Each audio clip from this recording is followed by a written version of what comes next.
Ngayon, Brother David, tapos na sa Resbacker to address the situation. What is your connection between Marasigan and Ilagan Woloper? Sino? Ako po? Dalawa.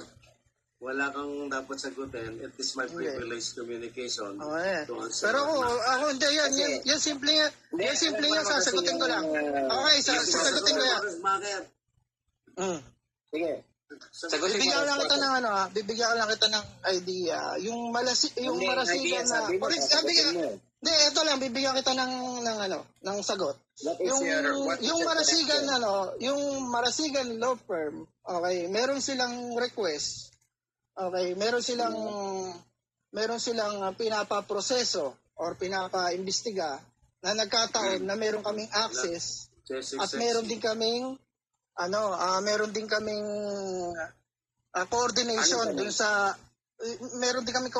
dun sa pinapapuntahan nila at sa pinapakuha nila. Anong coordination yan? Anong parte ng government regarding dun sa evidence, for example, yun nangyari dun sa kagaya ng kay Guo, dun sa immigration. Sa pag-pull out, ito, bibigyan lang kita ng idea. Sa pag-pull out ng lahat ng history, asset, hindi matatawag na asset yun. Hindi matatawag na asset.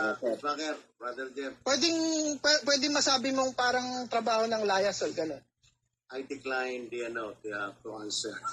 So, ikaw ang liaison doon sa isang parte ng government, NBI o Bureau of Immigration? Hindi ko na muna sasagutin yan. Bakit? Pero may pero may hawig yung mga tanong mo. Na-discuss na yan ni Kuya Jay. May hawig yung tanong mo. Possible. Pwede ako magkaroon ng access doon. Pwede ako magkaroon ng access sa ganong departamento or pwedeng may connection or pwedeng basta pwedeng mo magano.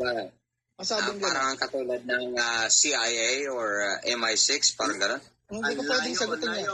Hindi ko pwedeng sagutin yan. Ewan ko kung yan yung nasa isip mo, pero hindi ko pwedeng sagutin. Hindi. Tinatanong ko lang kasi masyado kang bulgar dito sa social media. Usually, bulgar ako. Like that. Bulgar ako in a way na yung pang personal ko. Maaaring kagaya mo, naglalaro ako. Maaaring kagaya mo is pinag-aaralan ko rin sila. Kagaya niyan, nai-involved na rin naman ako. So, isinasama ako or kinakasuhan ako. So, may karapatan din ako minsan magsalita.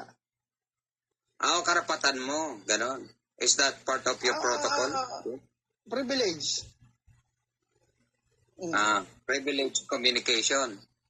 Privilege communication. Pero hindi alam ng opisina minsan yung pinagagawa ko. Kaya ganito Mr. Jeff Ganito Mr. Jeff. Yung ibang pinagagawa ko rito, yung ganito Mr. Jeff. Tapusin ko na. Yung ibang pinagagawa ko hindi alam ng opisina. Pag nalaman, syempre, malalaglag ako. So, pinagagawa mo dyan? Kaya hindi ko pwedeng banggitin, hindi ko pwedeng sabihin. Sariling galawan. Yan. Saan ako nalalagyan? Saan nalalagyan? Hindi, yung sinasabi ko yung sinasabi ko sa SOCMED. Halimbawa, yung pagla-live ko, bawal na yan Bawal na. Anong benefit mo sa social media? Bakit ka gumagalaw ng ganyan? What benefits? Nagsimula lang naman yan kay Kulaong. Pero merong financial involved dyan. Wala. Libre. Wala, libre. Sigurado ka? Oo. Yes. Sigurado ka? Walang pera. Wala. Alam mo saan ako nagkaka-benefits? Yung tanong mo sa akin? Alam mo saan ako nagkakaroon ng halimbawa sinasabi mo sa akin? Yun sa mga minsan, yung mga nagpapalipad, for example, or yung sa minsan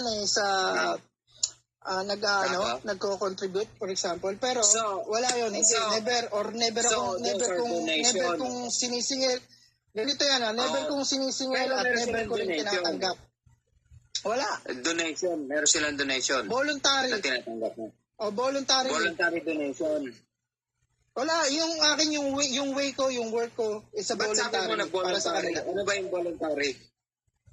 For example, yung last time na may nagpatulong sa akin regarding dun sa rape cases. Voluntary yun. Walang ano. Hindi. Voluntary na hindi ka na kumita doon.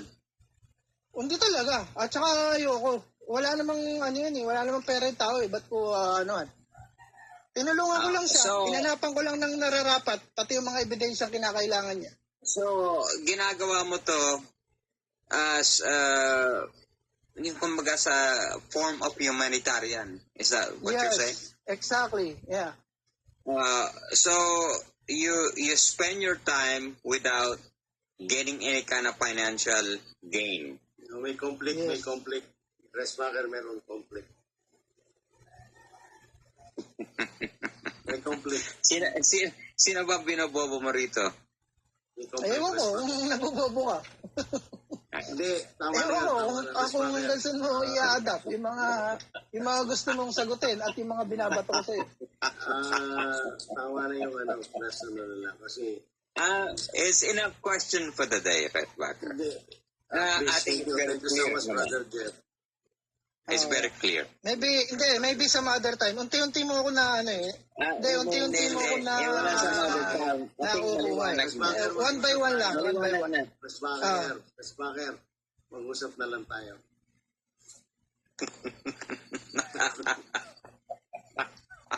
Teka lang. Sasagutin ko si Fikchik. Wag na.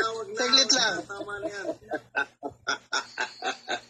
Tama na yan. Tama na, please. Your intellectual level is not my level. Resbacker. Malayo ka dyan. Ganun kataas yung antas mo, tsaka hindi ko ile-level yung sarili ko sa'yo, Mr. Jeff. Una sa lahat, hindi naman kita kaaway. Una sa lahat, kina-question lang kita. I just want you to be truthful. Ni Brother Jeff Resbacker. Maaaring kritiko ka, pero hindi kita kaaway. At yung level mo, eto, ako na magsasabi yung level mo, level ni Sir David, level ni Juris, sino pa ba? Level ni Ijot. Walang level si Juris. I promise you. Hindi mas mataas ka kay mas mataas ka kay Juris. Mas mataas ka kay Juris. Brother Jeff is testing you, so... Hindi, alam ko, matagal na yan, Sir David, alam ko yan. It's okay, hindi niya naman... mag-usap na hindi niya naman binibili yung mga sagot ko Hindi niya naman inaano yung mga sagot ko Pero okay lang 'yon. Okay lang 'yon, alam ko naman.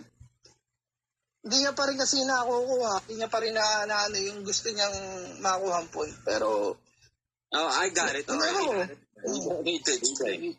Mababa nga yung kapasidad ko Hindi ko na kailangan ipaliwanag. Mababa yung kapasidad ko, yung intellectual ko kumpara sa'yo. Yung paano ka lang sumagot, alam ko na. Mahina nga ako sumagot nga. Sinasabi ko nga sa iyo, mahina ako sumagot, hindi ko masasagot ng tama yung mga tinatanong mo sa akin.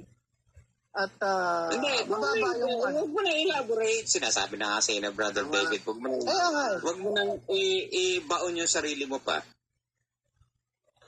Kung gusto mo, ilogbook mo pa. Doon ka masaya.